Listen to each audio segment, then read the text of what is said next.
नमस्कार सर्वांना. तर आज आम्ही निघालोय शिवडामधील मंदिराचं दर्शन घेण्यासाठी.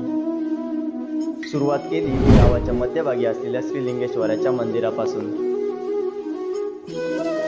इकडे गुरव मंदिरात पूजा करत होते, तर आम्ही देवाला नारळ आणि पानाचा विडा अर्पण केला आणि गुरुवांनी आमच्या सुखासाठी गाराणं घातलं.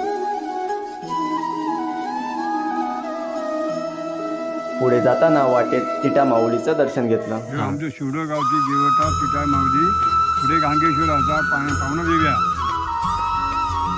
त्यानंतर आम्ही पोचलो बाजूलाच असलेल्या श्री गांगेश्वर मंदिरात. मंदिर ओढ्याच्या काठी वसलेलं असून आजूबाजूचा परिसर शांत आणि प्रसन्न होता. तुझ्याकडे मला जास्त नव्हता भगवा धर्माचा ईश्वर ह्या देऊळ आमचं पूर्ण गाव होता गांगेश्वर बालाजी महाराजांचा समाज. त्यानंतर बाजूलाच असलेल्या श्री वल्नेश्वर आणि विघ्नेश्वर देवांना नमस्कार केला आणि आम्ही पुढे निघालो.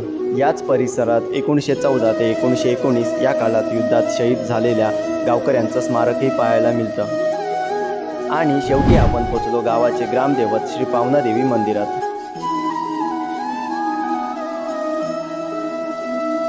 देवीची ओटी भरून नारळ व पानाचा विडा अर्पण केला.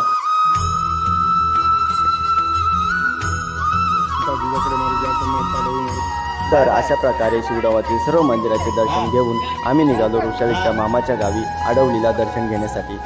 तर भेटू पुढच्या ब्लॉगमध्ये. धन्यवाद.